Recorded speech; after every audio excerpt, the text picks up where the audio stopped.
नमस्कार, हस्तक्षेप में आपका स्वागत है। मैं हूं अमलेंदु उपाध्याय। सीज फायर के बाद देश की राजनीति एकदम से बदल गई है और विपक्ष अब सरकार के फैसले पर सवाल उठा रहा है और तमाम सवाल पूछे जा रहे हैं जो अब तक नहीं पूछे जा रहे थे। तो क्या है इन सवालों के पीछे और सरकार किस तरीके से घिरी हुई अब नज़र आ रही है, इसी पर चर्चा करने के लिए जेबी लाइव के स्टूडियो में पर चर्चा हुई, उसमें मैंने भी हिस्सा लिया। आइए सुनते हैं उस पर चर्चा के कुछ प्रमुख अंशाभाग। अगर आपने हमारा चैनल सब्सक्राइब नहीं किया तो इसको सब्सक्राइब कर लीजिए, वीडियो को लाइक और शेयर कीजिए और कमेंट करके अपनी राय अवश्य दीजिए। दोस्तों, ऑपरेशन सिंदूर के बाद नरेंद्र मोदी आज पहली बार अपने गृह राज्य गुजरात पहुंचे और यहां 2 दिनों का उनका दौरा है। खास बात यह है कि आज 26 मई भी है, यानी 2014 में ठीक आज ही के दिन यानी 11 साल पहले इसी तारीख को नरेंद्र मोदी ने देश के प्रधानमंत्री पद की पहली बार शपथ ली थी। जल्द ही तीसरी बार शपथ लेने की पहली वर्षगांठ भी आ जाएगी अगले महीने। तब मोदी और क्या कुछ करेंगे ये देखना होगा, लेकिन आज के गुजरात दौरे को नरेंद्र मोदी ने पूरी तरह मोदीमय बनाने में कोई कसर नहीं छोड़ी। ऑपरेशन सिंदूर की उपलब्धि भुनाने के लिए रोड शो किया और अभी कुछ देर पहले कच्छ में तो नरेंद्र मोदी ने एक ऐसी बात कह दी जिससे तय हो जाता है कि ऑपरेशन सिंदूर पर वो अपनी दावेदारी जता रहे हैं, सेना को क्रेडिट नहीं दे रहे हैं। सुनिए क्या कुछ कहा है नरेंद्र मोदी ने। वहां की सेना का अपना एजेंडा, पाकिस्तान के नागरिकों, खास करके वहां के बच्चे, ये मोदी की बात कान खोल करके सुन लो। ये आपकी सरकार और आपकी सेना आतंकवाद को समर्थन दे रही है। आतंकवाद पाकिस्तान की सेना और सरकार के लिए पैसा कमाने का जरिया बन गया है। पाकिस्तान के युवकों को तय करना होगा, पाकिस्तान के बच्चों को तय करना होगा, क्या ये रास्ता उनके लिए ठीक है? क्या उनका भला हो रहा है? सत्ता के लिए जो एक खेल खेले जा रहे हैं, क्या उससे पाकिस्तान के बच्चों की जिंदगी बनेगी? मैं पाकिस्तान के बच्चों को कहना चाहता हूं, ये आपके हुक्मनारा, ये आपकी सेना आतंकवाद के साए में पल रही है। वो आपके जीवन में खतरे पैदा कर रही है, आपके भविष्य को नष्ट कर रही है, आपको अंधेरे में धकेल रही है। पाकिस्तान को आतंक की बीमारी से मुक्त करने के लिए पाकिस्तान के अवाम को आगे आना होगा, पाकिस्तान के नौजवानों को आगे आना होगा। सुख चैन की जिंदगी जियो, रोटी खाओ, वरना मेरी गोली तो है ही।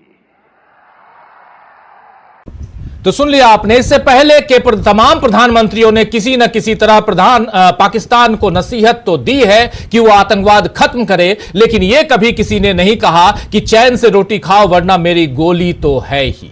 अब सोचने वाली बात यह है कि मोदी किस दिशा में देश को ले जा चुके हैं और किस दशा में पहुंचा चुके हैं कि सेना का ऐसा अपमान होता है और सब सुनते रह जाते हैं।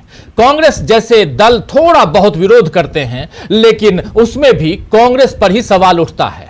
खैर, गुजरात के कई शहरों में नरेंद्र मोदी के शौर्य की कसीदे पढ़ते पोस्टर और बिलबोर्ड्स लगाए गए हैं और अपने घर पहुंचे मोदी खुद को बेहद खास बनाने के लिए काफी मेहनत भी करते दिखे।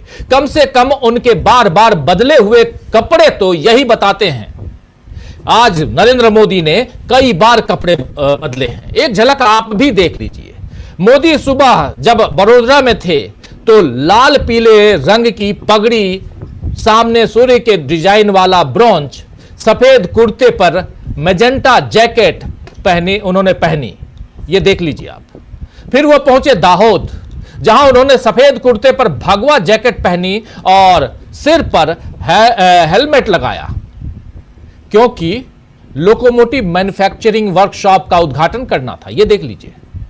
इसके बाद मोदी पहुंचे भुज, जहां उन्होंने सफेद कुर्ते पर ग्रे रंग की जैकेट पहनी और उसके बाद शाम तक जब वो कच्छ पहुंचे तो मोदी सफेद कुर्ते पर धारीदार ग्रे जैकेट, ये देख लीजिए, रंग बिरंगी बॉर्डर का सफेद पटका गले में डाले हुए नरेंद्र मोदी और सिर पर कत्थई हरे रंग की पगड़ी पहने नजर आ रहे हैं नरेंद्र मोदी।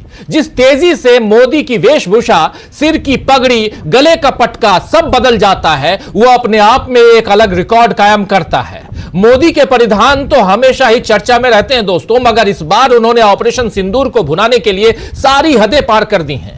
आपको बता दूं कि ऑपरेशन सिंदूर की जानकारी देने के लिए सोफिया का परिवार भी आज नरेंद्र मोदी का स्वागत करने रोड शो में पहुंचा था। जाहिर है गुजरात का परिवार है तो मोदी उसे अपने साथ जगह देते ही, लेकिन यह सोचने वाली बात है कि जिन कर्नल कुरैशी को बीजेपी के मंत्री ने आतंकवादियों की बहन कहा, उस पर मोदी ने अब तक कुछ क्यों नहीं कहा। इधर मोदी ने आज जगह जगह जो भाषण दिए उसमें एक खास बात यह कही कि मैं चुप नहीं रह सकता था, लेकिन हकीकत तो यही है कि देश मोदी के बोलने का इंतजार कर रहा था और उन्होंने काफी इंतजार कराने के बाद देश को संबोधित किया था। और अब भी जिस तरह बीजेपी के नेता कहीं सेना तो कहीं पहलगाम पीड़ितों और कहीं आतंकियों के नाम पर अल्पसंख्यकों के खिलाफ बोल रहे हैं, उस पर भी मोदी चुप ही हैं। इधर मोदी के 11 सालों के शासन में देश में जो दुर्गति हुई है उसे लेकर आज कांग्रेस अध्यक्ष मल्लिकार्जुन खड़गे ने एक बड़ी पोस्ट लिखी है। मल्लिकार्जुन खड़गे ने क्या कुछ लिखा है जरा ये देख लीजिए आप। मल्लिकार्जुन खड़गे ने क्या कुछ लिखा है जरा ये देख लीजिए आप। खड़गे साहब लिख रहे हैं कि 11 सालों में बड़े बड़े वादों को खोखले दावों में बदलकर मोदी सरकार ने देश की ऐसी दुर्दशा की कि अच्छे दिन की बात अब एक डरावने सपने की तरह साबित हुए। युवा सालाना 2 करोड़ नौकरियों का वादा, असलियत में करोड़ों की गायब। किसान, एक एक बात अलग अलग ढंग से, किसान ना आय हुई दोगुनी, ऊपर से खाने पड़ी रबर बुलेट। फिर महिलाओं के साथ क्या हुआ, आरक्षण पर शर्तें लागू, सुरक्षा तार तार। कमजोर वर्ग, SC ST OBC, इन सब की बात यहां कर रहे हैं। ST SC OBC माइनॉरिटीज पर भयावह अत्याचार, ये बात यहां कह रहे हैं मल्लिकार्जुन खड़गे। और उसके बाद हिस्सेदारी खत्म, फिर अर्थव्यवस्था की बात आती है। महंगाई की पराकाष्ठा, बेरोजगारी की बाढ़, कंजम्पशन की बात कर रहे हैं यहां पे, कंजम्पशन ठप, मेक इन इंडिया रहा फ्लॉप और असमानता चरम पर। इसके बाद विदेश नीति की बात आती है। वादा था विश्वगुरु बनने का, बिगड़े हर देश से संबंध। उसके बाद लोकतंत्र की बात करते हैं मल्लिकार्जुन खड़गे, कहते हैं हर स्तंभ पर RSS का हमला, ED CBI का दुरुपयोग, संस्थानों की स्वायत्ता दी उजाड़। 140 करोड़ जनता का हर तबका परेशान, 11 सालों में ऐसा रहा कमल का निशान। खड़गे ने दोस्तों 11 सालों की विफलताओं की लिस्ट इस पर। इधर मोदी ने भी अपनी एक पोस्ट में आज लिखा है कि 26 मई यानी आज ही के दिन 2014 में पहली बार मैंने गुजरात सहित देश के कोटि कोटि जनों के आशीर्वाद से प्रधानमंत्री के तौर पर शपथ ली थी। इन वर्षों में देश ने जो फैसले लिए हैं वो अकल्पनीय और अभूतपूर्व हैं। जाहिर है नरेंद्र मोदी खुद को नेहरू से भी बड़ा प्रधानमंत्री बताने की कोशिश में हैं। और कल जब नेहरू जी की पुण्यतिथि है, कल 27 मई जवाहरलाल नेहरू की पुण्यतिथि है आप जानते हैं, तब मोदी उन्हें किस तरह याद करते हैं, कैसे श्रद्धांजलि देते हैं, यह देखना होगा। वैसे अभी मोदी का गुजरात दौरा 2 साल बाद होने वाले चुनावों की तैयारी की शुरुआत के तौर पर भी देखा जा रहा है, क्योंकि गुजरात मॉडल का खुलासा होना शुरू हो चुका है और कांग्रेस भी गुजरात में सक्रिय हो चुकी है। इधर बिहार की सियासी सरगर्मी लालू परिवार के नए विवादों से और बढ़ गई है। आज तेज प्रताप की पत्नी ऐश्वर्या यादव का भी बयान आ गया है, जिसमें वो पूरे परिवार को दोषी ठहरा रही हैं। इधर मोदी भी 29 तारीख को बिहार पहुंच रहे हैं, तो वो इस मसले पर कुछ बोलते हैं या नहीं, और बोलते हैं तो क्या बोलते हैं और किस अंदाज में बोलते हैं, ये देखना होगा। फिलहाल देश में ऑपरेशन सिंदूर का सियासी फायदा लेने में बीजेपी लगी हुई है और बुनियादी सवालों पर चर्चा फिर गायब हो रही है। बारिश के कारण बदहाली, बेरोजगारी, महंगाई, कोरोना की नई दस्तक, क्या ऐसे सवालों पर कभी मोदी सरकार विचार करेगी? ऐसे तमाम सवाल हैं दोस्तों। इन सवालों के बीच नरेंद्र मोदी पाकिस्तान को जो धमकी दे रहे हैं, एक बार उस बाइट को दोबारा सुनाऊंगा जो साथी बाद में जुड़े हैं थोड़ा सा आज का प्रोग्राम थोड़ा लेट हुआ, विलंब कुछ तकनीकी कारणवश, उसके लिए माफ़ी चाहूँगा। लेकिन जो साथी बाद में जुड़े हैं उनके लिए ये बाइट सुनना ज़रूरी है। नरेंद्र मोदी की शुरुआती बाइट दोबारा सुन लीजिए एक बार फिर, जो साथी पहले सुन चुके हैं, लेकिन इसलिए सुनाना ज़रूरी है क्योंकि प्रधानमंत्री के श्रीमुख से, उनकी जुबान से क्या ऐसी भाषा ठीक है, उचित है? ज़रा आप सोचिएगा।